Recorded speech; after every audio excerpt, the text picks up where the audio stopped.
Hey everybody, this is me. I'm back from Colorado, and I thought that I would give you my impressions and review of my bike and the gear I got for this trip. Now, that should all be prefaced by the notion that I'm not a experienced off-road biker, nor am I an experienced adventure rider, if you will, but I am a very experienced long-distance rider. I'm a member of the Iron Butt Association, for example, and so I kind of know what it's like to ride. On this bike, I've got, I put maybe 3,000 miles on the bike over the course of this trip. That's a lot fewer than I thought I was going to put, but you know, that's fine. And so that kind of gave me a feel for how the bike performed under a lot of different circumstances. And also, since I own an Africa Twin, you know, it's almost a rule that you have to give a review of the Africa Twin if you own one, and I'm nothing if not someone who abides by the rules all the time. So, anyways, here it is. Now about this this bike, all I can tell you is that it performed flawlessly. There was never any problems with it. There was one morning where it started kind of slowly. I mean, it started, but then it took a while to get going, and that was only what happened one time. And you know, other than that, it worked great. You know, there's the notion that the bike doesn't have enough range, that the fuel tank is too small, and I will say that it is small. I had to, well, in Texas the legal limit oftentimes is 75 miles an hour, and with this size tank I was only able, well, at 75 miles an hour I'm getting 29 miles a gallon. And so I could go about 130 miles before the low fuel light came on, and you know, that's just not enough for a bike of this caliber, you know. But on the other hand, when you're off-road, you know, it's plenty, because you don't want to have, you know, 80,000-90,000 pounds of fuel in your tanks, because that just makes you top heavy. So overall, I'd say the tank is just about right. I know it gets panned a lot, but you know, it really did work fine for me. The other thing that worked really well was this Moscow Moto luggage. I have the 35 liter backcountry bags, as you can see, and then I also had the, I think it's the 40 liter duffel on top. Oh, and also the tank bag, and all of it performed exactly to spec. Never anything to worry about. It worked fantastically. You can see I used the beaver tails on the side to hold my rain pants, because a couple times I thought it was going to rain on me, so I just kept them handy there rather than stuffing them away. On this side, I would sometimes tuck my gloves. My gloves are in there now, and so I would sometimes tuck my gloves there, and sometimes I tried carrying Gatorade bottles, and if I went any sort of distance, there would be one out of my 2 Gatorade bottles. There's currently a sale where you can buy 2 Gatorades for $3, so I would do that, you know, just save a couple bucks. And unfortunately, I would always end up only having one, because the other one would fall out while I'm traveling. So I mean, that's just me being kind of dumb and not understanding the forces of aerodynamics. So you know, the air forced it out. Okay. But you know, for holding my gloves, it worked perfectly. Kind of on the same topic, under here I have my little bag, because I saw then the one video he said that's a good place to hold your flask. So I put a flask in there, and it worked great. Unfortunately, the flask I bought was a piece of and it was plastic, and it broke. So I lost almost all of my Knob Creek that I planned to drink at various times. So, oh well. If you don't drink, that's not such a big thing. I also got these steel core straps. I got, you know, one for each of the panniers, and I got another one for the duffel, so that worked great. And I tried different variations on how to pack it. You know, I put heavy stuff always in the bottom, so my tool rolls in one.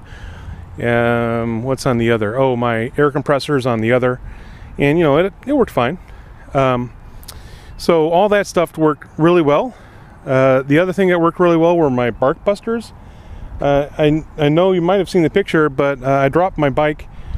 Actually, I went down in on a trail, and it scraped it up pretty well.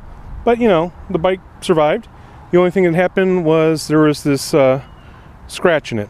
So that's fine. The alt rider lowers and the bash plate and the radiator guards, and what else do I have that's alt rider? Seems like I'm forgetting something, but that all worked pretty well. The one thing that didn't work well because it didn't arrive in time was the uppers and the connecting bars. Those actually arrived the day that I got in Colorado. I originally ordered them late February, and they didn't arrive until, gosh, September. So I mean, that really did suck, and I just can't emphasize enough how much I distrust alt-rider and any of their claims now. I'm not gonna bash them for their products. Their products are fantastic, but they did sell vaporware. They sold equipment that they didn't have handy, that they couldn't manufacture. I mean, it was just really disappointing. Oh, I know the other thing I have for alt-rider is I have the tail rack, and attached to it my Rotopacks. That worked okay. On top of the Rotopacks, I put a duffel, so that's fine. It worked okay. I also keep my helmet lock there, so I can drag my helmet, and everything worked good. There was good connection points for the Moscow Moto bags. I mean, that all worked good. Now, as far as the ergonomics, the cockpit, if you can tell, it's kind of small, and I'm not a really small guy. So when I first started, I put the hydration pack. Let me switch hands to make one available here. I put the hydration pack on these mollies. Oops, here's my peak. That fell off. That didn't work great. Maybe I'll talk about my crap next helmet. I put that right there. Unfortunately, the ergonomics of the situation is that really didn't work very well for me. It just didn't, give me enough space. So I ended up putting in the beaver tail.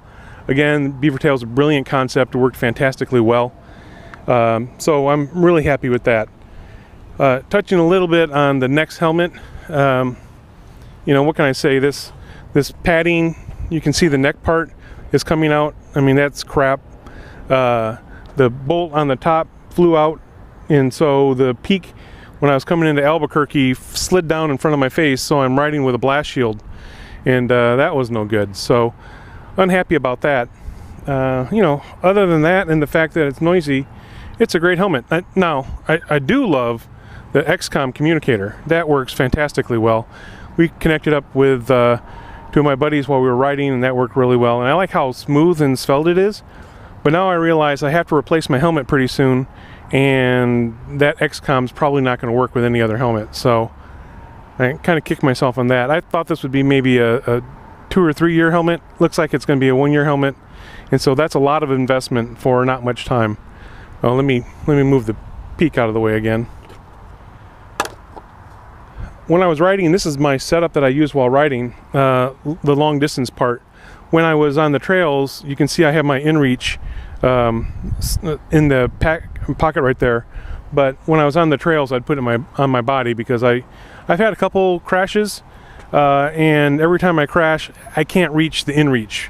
So if I'm riding solo, that inReach is going to be on my body because there's no way I can crawl back. At one time I had a broken collarbone, and trying to crawl back to your bike when you have a broken collarbone and retrieve a spot communicator or a inReach or something like that is just really tough. So I just keep it on my body from now on.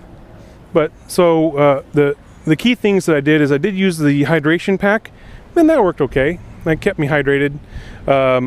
As you can tell, I have it electrified, and people have been complaining that there's just not a good way to electrify the Moscow Moto Nomad. But if you take your wire, and in this case it's coming from my accessory outlet, and you I run it underneath the handlebars and along, and then right there in through the hole where the hydration tube comes out, and then it goes all the way to the front where you've got the little zipper that you can use to anchor the hydration tube.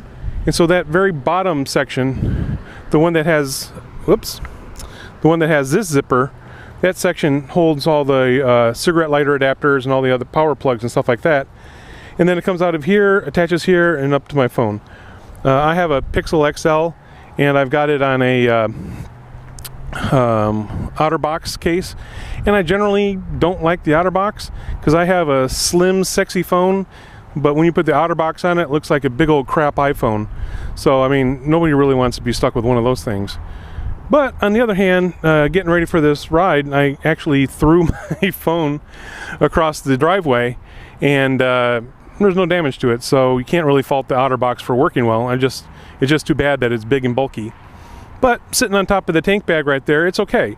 You know, there's a belt clip, and I just ran it through one of the mollies, and you know, that worked fine.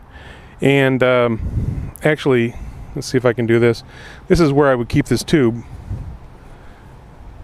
like that, while I'm riding, and so that works pretty well. My GPS, I put it on top of my Madstad windscreen. The Madstad comes with this reinforcement bar, you know, and that's the perfect size for putting the bracket on. I put a ram ball on it, and I have this really neat kind of connector here that just sits here without an arm, and that works really well. Maybe you can see that okay. I used to keep it right there on the handlebars, and that works okay, but you know, it does really benefit if you can watch it while you're riding without having to look down. So you know, I'll probably keep it there. I don't know. And there's been discussions on some of the forums about how having your GPS up on the above the cluster can cause it to break, but I haven't had that problem yet. Maybe I won't have it until it breaks, and then I'll, you know, take it in for warranty service or something.